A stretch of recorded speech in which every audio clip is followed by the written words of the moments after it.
এক বছর তো কাটলো, 1 বছর 1 দিন। তা লাল স্বাধীনতার পক্ষে যারা ফেসবুক লাল করে ফেলেছিলেন, মাথায় লাল ফেট্টি লাগিয়ে, সূর্যের রং লাগানো লাল ফেট্টি লাগিয়ে যারা রাস্তায় নেমে কোটা না মেধা, কোটা না মেধা বলে চিৎকার চেঁচামেচি করে মিছিল করেছিলেন, আজ 1 বছর বাদ 2 বছর বাদে তারা কেমন আছেন আমি সেটাই জানতে চাই। এখন দেশের অবস্থা তো খুব খারাপ। স্বৈরাচার চলে যাওয়ার পর এখন দেশে গ্যাস নেই, বিদ্যুৎ নেই, বিদ্যুতের অভাবে, গ্যাসের অভাবে কলকারখানা বন্ধ হয়ে যাচ্ছে, কয়েক লাখ শ্রমিক বেকার হয়ে গেছে। 1 লাখ শ্রমিক তো এই কয়েকদিনের মধ্যে সমস্ত লে অফ হয়ে গেছে। শুনছি নাকি হাঁড়ি চড়ছে না, 1 ফোঁটা গ্যাস পাওয়া যাচ্ছে না। গ্রামের কথা ছেড়ে দিন, খোদ ঢাকা শহরে একটা সিএনজির দেখা মিলছে না। তাহলে স্বৈরাচার কি করেছিল? স্বৈরাচার কি আপনাদের দেশে এই হাল করেছিলেন? যিনি স্বৈরাচার ছিলেন তিনি থাকাকালীন কিন্তু আপনাদের গায়ে কিন্তু হাওয়া বাতাস লাগেনি। উল্টোটা বললাম, হাওয়া বাতাস লাগিয়ে ঘুরে বেরিয়েছেন, আর আপনারা ভেতরে ভেতরে ষড়যন্ত্রের শরিক হয়েছেন। ষড়যন্ত্রের যিনি কারিগর মোহাম্মদ ইউনূস এবং তার পারিষদবর্গ, তারা তো দেদার ঝেড়েছে, দেশকে রসাতলে পাঠিয়েছেন। স্বয়ং মোহাম্মদ ইউনূস যদি প্রধান উপদেষ্টা, তিনি যদি নিজের আখের গোছাতে ব্যস্ত থাকেন, তাহলে তার পারিষদবর্গ কি করবে? পারিষদবর্গ যে যার আখের গুছিয়েছেন। এখন আখের গোছাতে গোছাতে এমন অবস্থা যে আপনাদের স্ক্রু টাইট হয়ে গেছে। তাই বলছি, 2 বছর বাদে আপনারা কেমন আছেন? আগে যখন আমি 5ই আগস্ট 2024-এর পর যখন ভিডিওগুলো করতাম এই ইউনূসকে গালাগালি করে, তখন আমাকে চূড়ান্ত গালাগালি করা হতো এবং লেখা হতো 1000 বছর হায়াত পাক। এখন হায়াতের দল কিন্তু সব চলে গেছে, হায় হায় করতে করতে চলে গেছে।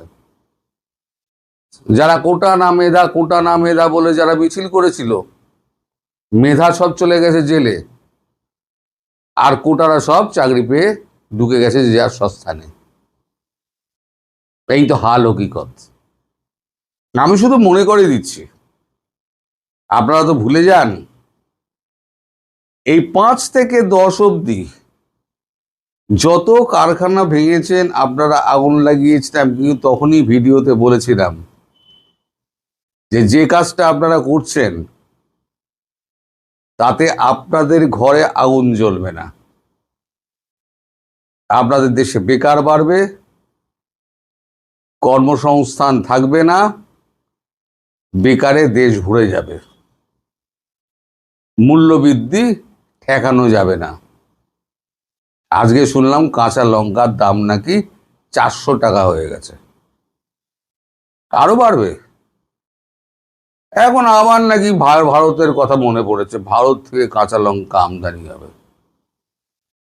কালকে আমি দিল্লি ছিলাম, একজনের সঙ্গে দেখা করতে গেছিলাম। কালকে সকালের ফ্লাইটে গেছি, রাতের ফ্লাইটে চলে এসেছি। আমি এভাবে বলেই দিয়েছিলাম যে আমার ভিডিও টাইম লাইনে থাকবে, ঠিকঠাক সময় বেরিয়ে যাবে। দেখলাম ঠিকঠাক সময় বেরিয়েছে। তো তাকে আমি বলে এসেছি, তিনি সরকারেরই একজন উচ্চ পদস্থ আমলা, তাকে বলে এসেছি এবার যেন নুন পর্যন্ত না যায়। আমি জানি না আমার বলাতে যে কোনো কাজ হবে এ কথা তো আমি দাবি করতে পারি না, কিন্তু আমি আমার পরামর্শটুকু শুধু তাদেরকে দিয়ে এসেছি।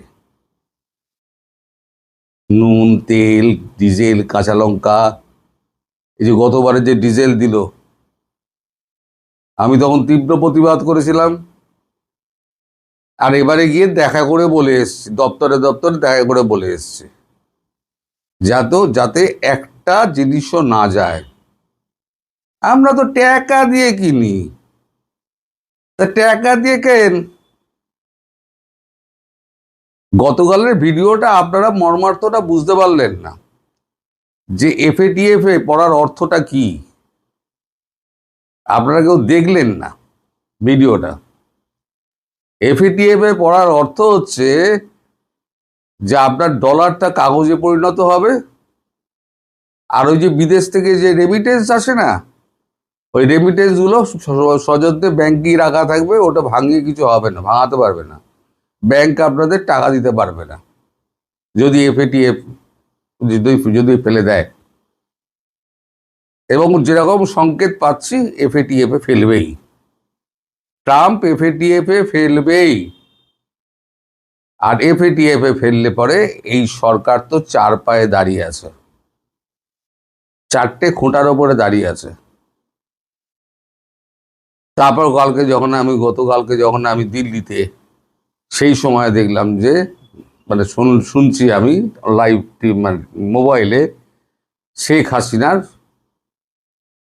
বক্তব্য, অডিও বক্তব্য প্রচারিত হচ্ছে। যারা উপস্থিত ছিলেন তারা নানানভাবে জানার চেষ্টা করেছিলেন তিনি কবে নাগাদ দেশে ফিরবেন। ডিসেম্বর তো বলেছেন, তার মধ্যে কবে নাগাদ ফিরবেন। উনি খুব সুচতুরভাবে জিনিসটাকে এড়িয়ে গিয়েছেন। উনি বলেছেন যথা সময়ে আমি জানিয়ে দেব, দেশের মানুষ আমার জন্য অপেক্ষা করছে, এত অরাজকতা, আমার ওপরে যাই নেমে আসুন না কেন আমি দেশে ফিরব এবং সবাইকে আমি সময় মতো জানিয়ে দেবো। অর্থাৎ আমি যা বলেছিলাম যে যাওয়ার আগে তিনি 7 দিন বা 10 দিন আগে তিনি জানিয়ে দেবেন। আর ভারতে যাতে এটা না করতে পারে তার জন্য বিএনপি সরকারের কি ছুটোছুটি, ও মানে হাতে পায়ে ধরার মতো অবস্থা। কারণ একদিন তো সব এআইটিআই বলে চালানো হচ্ছিল, এখন তো বিদেশি যারা সাংবাদিক তারা তো সরাসরি প্রশ্ন করছেন এবং তিনি তাৎক্ষণিকভাবে উত্তর দিচ্ছেন, কখনো জয় দিচ্ছেন, কখনো শেখ হাসিনা দিচ্ছেন। এখন তো আর এআই বলে চালানো যাবে না। নিজের দেশের মিডিয়াকে বলে দেওয়া হয়েছে যে তারা যেন এক বর্ণ এর প্রকাশ না করে। বাপু হে, থলে থেকে তো বেড়াল বেরিয়ে গেছে। সারা পৃথিবীর মানে সিএনএন থেকে আপনার রয়টার্স পর্যন্ত সব ছিল। আরটিভি, রাশিয়ান টেলিভিশন, তাদেরও প্রতিনিধি ছিল। আপনারা এত সুনাম কুড়িয়েছেন, তার ব্যাখ্যা তৈরি দিচ্ছেন, নয় কিভাবে তাড়ানো হয়েছিল, কিভাবে ভুল বোঝানো হয়েছিল, এখন কি অবস্থা উনি সব বলছিলেন। থোলা থেকে বেড়াল বেরিয়ে গেছে, এখন থলে থেকে বেড়াল যখন বেরিয়ে গেছে তখন তো আর কিছু করার নেই। আমি আরো একটা কথা বলেছিলাম যে মনে করে দেখুন, এই যারা আজকে এই উপদেষ্টা, তারপরে এই যে কচি সাংসদ যারা রয়েছে, তারা রাস্তায় মার খাবে এবং একে অপরের জামা কাপড় টেনে ছিঁড়বে। মনে করে দেখুন, আজকে দেখুন সেই অবস্থায় পৌঁছেছে। সংগতি ভঙ্গতি সব মায়ের ভোগে হয়ে গেছে। যত সংগতি ছিল না, বিএনপি, জামাত, এনসিপি, যত সংগতি ছিল, তারপর জামাতের যে এটা রয়েছে, ছাত্র শিবির রয়েছে, এখন বিএনপি পেরাচ্ছে এনসিপিকে হবিগঞ্জে, আর এদিকে ছাত্র শিবিরের সঙ্গে ছাত্র দলের পেঁদাবেঁধি হচ্ছে এই গ্রাম থেকে একেবারে ঢাকা শহর পর্যন্ত। তারও দেখতে হবে আপনাদের।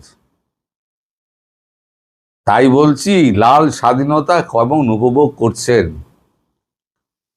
স্বাধীনতা এখনো উপভোগ হয়নি।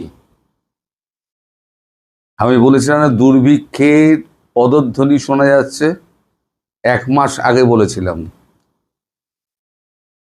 কারণ ভারত আর কিছু দেবে না। মোটামুটি আমি যেটুকু শুনেছি, ভারত আর কাঁচা লঙ্কার ডাঁটা পর্যন্ত দেবে না। তেল টেল তো দূরের কথা, ধীরে ধীরে পরিবহন ব্যবস্থা ভেঙে পড়বে, লোকে অফিস যেতে পারবে না, রান্নায় চুলো জ্বলবে না, মানে গ্যাস থাকবে না, চূড়ান্ত বিদ্যুৎ সংকট, তার মধ্যে রাশিয়া হুঙ্কার দিয়েছে আমি রূপপুর পরমাণু কেন্দ্র বন্ধ করে দেবো। সব মিলিয়ে যা কীর্তি হবে বাংলাদেশটা, তারপরে যদি এফএটিএফ এর ঘাড়ে পড়ে, তাহলে আপনার 16 গলা পূর্ণ হবে। এর মধ্যে আজকে আবার একটা খবর পেলাম, দুর্দান্ত খবর। মানে বাংলাদেশে যে এত চোর ছিল আমি জানতাম না। এই যে আপনাদের তথ্য উপদেষ্টা ছিল ওই আপনাদের ফারুকির, সেটা কি 300টা ফলস কবর করেছিল। প্রতি কবরে নাকি সে 7.5 লক্ষ টাকা করে বিল করেছিল।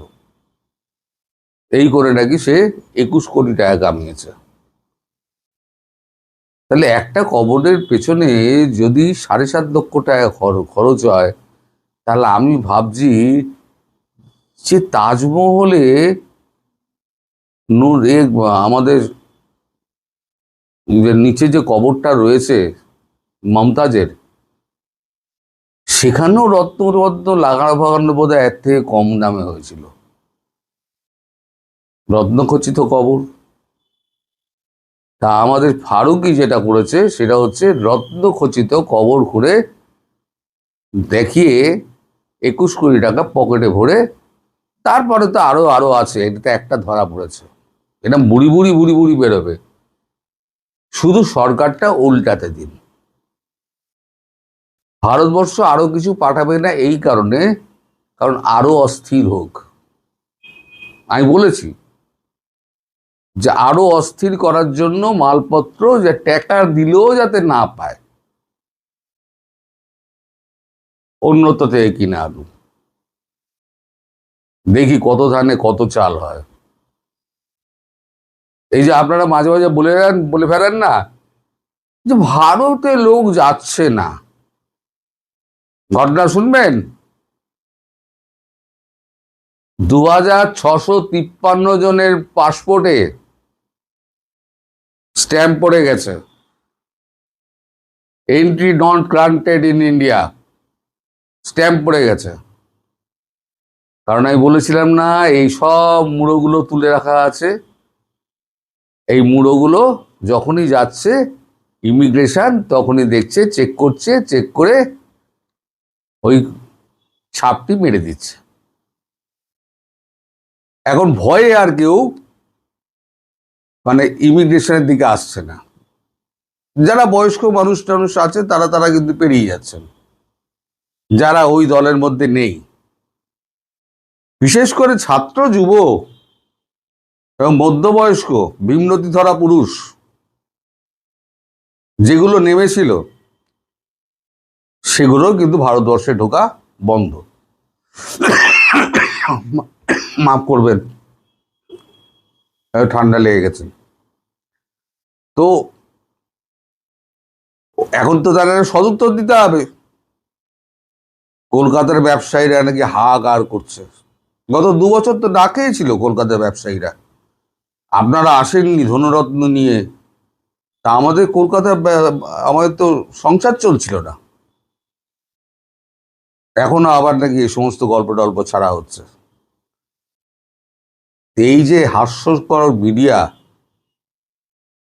এই মিডিয়াকে কে বিশ্বাস করবে? আমি বলি না, 2 পয়সার দাম দেয় না কেউ। বাংলাদেশের মিডিয়ার, তার উপর আবার ব্যান করেছেন। শেখ হাসিনার খবর ছাপানো যাবে না।